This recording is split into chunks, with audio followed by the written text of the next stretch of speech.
Welcome back to the channel, everyone. My name is Joe Buskins. This is our family's boat shop. Today we got a very interesting episode, kind of a follow-up episode to one of our previous ones where we poured some two-part, an A and B part polyurethane foam. Matter of fact, you can see I've got some of the components right there. And we poured up some test batches in some clear containers to simulate like if you guys were doing flotation foam.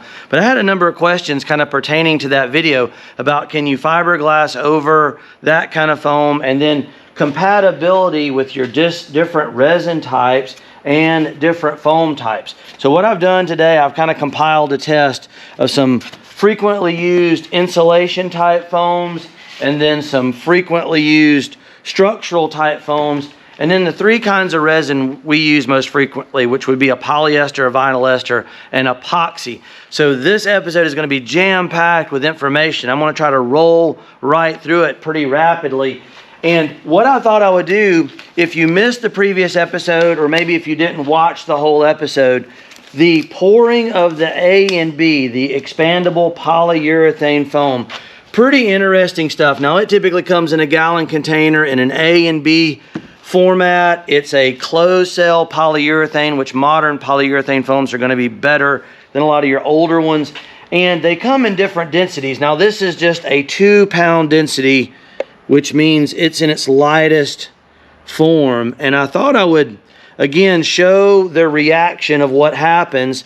And then we are going to take some of the foam that we mixed last week, and I'm going to fiberglass over it. Now, if you've never mixed this stuff before, again, about a 30-second mix. I may do a little less than that just for the sake of time. And we're going to set this off to the side, and you guys can get to see the expansion rate. And then I'm going to actually apply some different resins to some of our foam samples. And some of the foams actually dissolve with certain resins. So it's going to be important. You're going to want to be sure you've got compatibility with the materials you're working with. So we got kind of a nice golden color there. And I'm going to set this over here because there is going to be a reaction to this stuff in a couple minutes.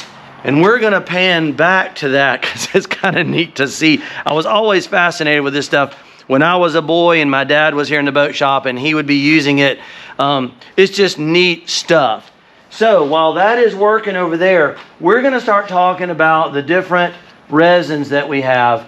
Now, as far as compatibility, your epoxy resin is going to be generally considered the most compatible. So what I did for just ease of understanding is I used some of the common foams that we use, and I'm going to put a sample of poly, vinyl, and epoxy respectively on each one. Now, the foam that we have here was actually the foam that we used when we were building the pattern for our hardtop plug over there. And it is a 2-pound density. We call it a poly iso. A lot of the local guys call it a fish box foam or a ice box foam. It's just basically an insulation. And it is quite delicate. It's not a real strong material, but you can use it and it's just fine for fish boxes. And generally the compatibility is very high. Now this is some of your standard lightweight EPS type foam that you can get at your Lowe's or Home Depot, and it is more volatile, so it's going to be not compatible with everything. And then you got your XPS foam, which I get a lot of questions about it as well. We source this from our local Home Depot. So while we were talking about this, y'all come over and check it out. You can see we've got a pretty cool chemical reaction going on there. And while that is happening, I always tell folks, like, you don't want to mess with it when it's in its expansion rate. If you touch it, it'll kind of knock down the foam there and maybe inhibit some of its expansion. So we're going to let this thing continue to kind of grow as we talk. But let's come over here, and what I thought we would do first is just take some vinyl. We got some vinyl ester resin from our friends there at Fiberglass Warehouse. You guys know I really like their vinyl esters. If you need to order some, be sure to use your Fish Bump TV discount code to get a price break. And we're going to add a little bit of MEKP or methyl ethyl ketone peroxide. And we're going to activate it. Now, this isn't absolutely necessary for this test, but some of you folks out there that just want to be sure that all the chemicals are present and compatibility is accurately shown, I thought we would go ahead and activate it. So I'm going to pour a little bit of vinyl in its respective spot. Vinyl and vinyl. There we go. And I will set that right off to the side. Now we will go ahead with some of our polyester. Now this is an ISO tooling, which is a high caliber polyester resin. Don't let the tooling part throw you off. That is generally what I recommend for any kind of fiberglassing you're going to do if you're going to be using polyester resin. And that's what we used when we did our fiberglassing over plywood video. Same deal. Little bit of your MEKP.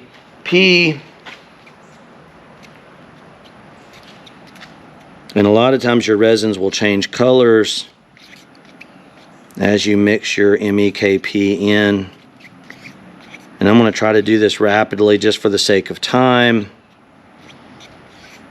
Our videos tend to be a little on the long side, but full of information throughout. So I encourage you folks to watch all the way through. There's our poly. A little more there. And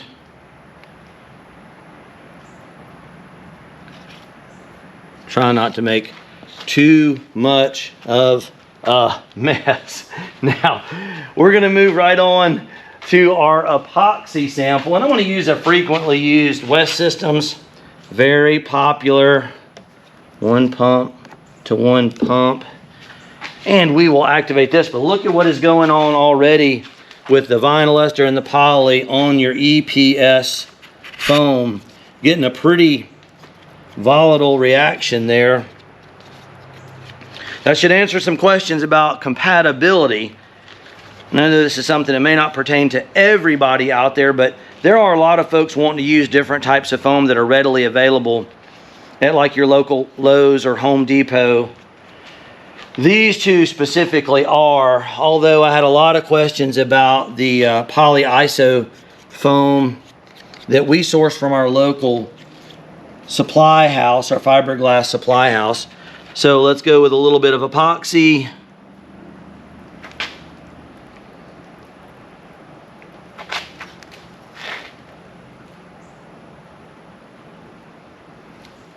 All right. So there we go. So we've got our samples of materials. Now I can tell you folks that while those are kind of doing their thing, when we were building our 29-footer there in the background, we used the Coosa board. That's actually made here in Alabama. It's a fantastic material, and we use the Blue Water 26 extensively. Now they make a 15 and a 20 and a 26. I believe they even make a 32-pound density now. But we used it for stringers, floor, transom. I mean, it was fantastic material. And I can tell you that it's compatible with all of the resin types. You're not going to have any problem there because it's made to be a structural foam core. Now, the Vinicel is another very, very popular. I believe this is a 5.5 pound density. And I actually have another small boat that we've built some components out of using the vinyl ester resin and a 1708 cloth with the Vinicel, and you can get a very strong, very lightweight foam core, and all of these resins are going to be compatible with it as well. And then more recently, we used some 3/4 inch thick. This is about a 6.5 pound density Airex foam core, and that is the core that we used when we were building our custom hardtop that's going to be going on our 29-footer. And these I consider, you know, these are definitely boat builder grade or even RV, or I would imagine if you got some other experimental craft or something you're going to work with, all of these are made to be worked with on a structural aspect. Whereas if you're going to use any of these are going to be lighter weight. Matter of fact, what a number of folks are doing is they're sandwiching some of these foam cores, especially like this XPS. I see there's some folks that are actually like epoxying a wood veneer on one side, or they may even use a layer of like something like Divinycell, and they would epoxy it on the surface and sandwich this lighter weight foam core in between. Now I can tell you folks, I'm a little bit cautious about that, especially for boat application. There's so much movement, vibration, flexing. I tend to not really use any of this stuff for structural, at least on my end. That's not to say it can't be done in certain applications, but I would always recommend testing it and experimenting, maybe even on your own side, and do your research in depth before you build anything structural out of these materials. Now, I did have a number of questions about actually fiberglassing over this kind of foam, and last week we made some sample pieces here where we poured it in a disposable cup. And yes, you can readily fiberglass over it, and I'm going to see if I can't make some use out of this little bit of vinyl ester resin. You can just dab that on, and I can tell you for a fact that the polyurethane foam that we buy from Fiberglass Warehouse is going to be compatible with your vinyl esters, your polyesters, and your epoxy as well. And give this a minute and that'll conform. And you folks out there, you may come up with all kind of ideas. Here in a second, I'm going to show some shaping of this polyurethane foam with a grinder, and who knows what you could possibly make out of this stuff at home. We've used this two-part foam quite a bit, like a sprayed foam, and you can use it as an insulation on walls, and you can use a grinder to shape it. You make some pretty neat stuff. You could make some props. You could make replicas of things. You can see that that's one of the advantages of something with styrene in it. You get this mat, or the CSM will lay down and conform very, very nicely. All right, so we've also got a little bit of the polyester. I know folks may be curious to see if the polyester resin will behave as nicely as the vinyl ester resin does. That way we're making use of some of our materials here too, and it's not just cooking off and going to waste. Trying to give you folks at home, you DIYers out there, maybe save you some time and some experimentation, answer as many questions for you as possible. Who knows what you folks might want to create. Hopefully can inspire some people at home. Now, I noticed this piece is kind of walking off to one side. Sometimes you can reposition your mat. If you don't let it sit too long, you can oftentimes pick it up and move it around.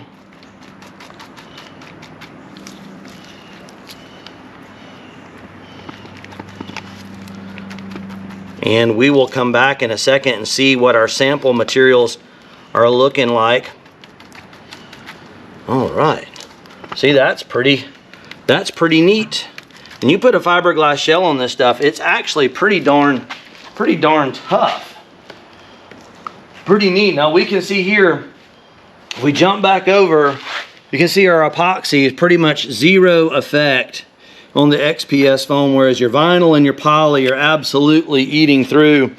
And your EPS foam, it's even a more volatile reaction, whereas this polyiso foam, not really reacting to any of those. And this comes from a boat supply facility that it's made more so than these two for like marine applications.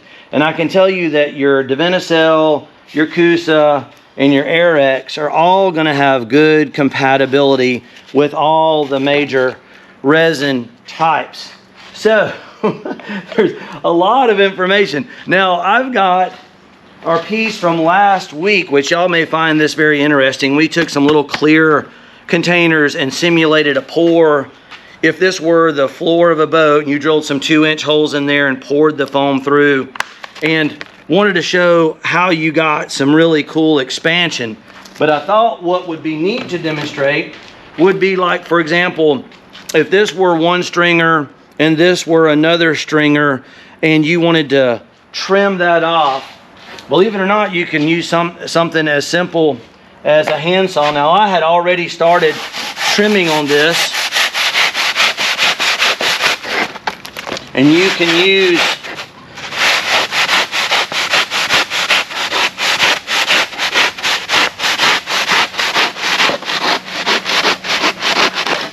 the container itself as a guide. Sounds like Rice Krispies. Yeah, very cool. Now, what I would typically do, I may have trimmed that a little bit on the low side. Usually I would trim it a little on the high side and then use something like a fairing block, and you could actually come in and shape and shave this foam as needed. And again, to give you folks some at home some inspiration, let's see if this will release. There we go. So you can see how the foam just released very easily from this little storage bin that I got at our local Lowe's, and you could create blocks of foam that you could shape and contour. Matter of fact, if you were to use like a little high-speed grinder like this, now if you were at home, you would want some air movement and some eye protection and facial protection, because this stuff, again, in your face or in your eyes, not great. But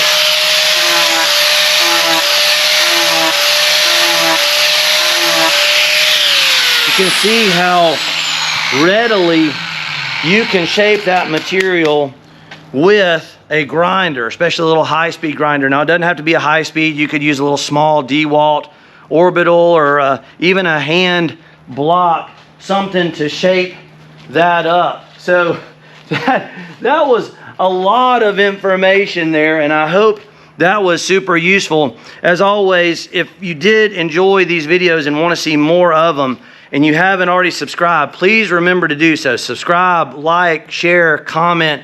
If there are other boating communities and forums out there that might enjoy this kind of information. And I do appreciate suggestions for content. So if there's ideas you have or would like to see us do, that would be awesome. And stay tuned. We will be starting work on our 21-foot project boat quite soon. So it's Captain Joe here, Island Marine Charters, Fish Bump TV on YouTube. My son Logan as my amazing cameraman working hard behind the scenes. And we will catch you folks in the next episode.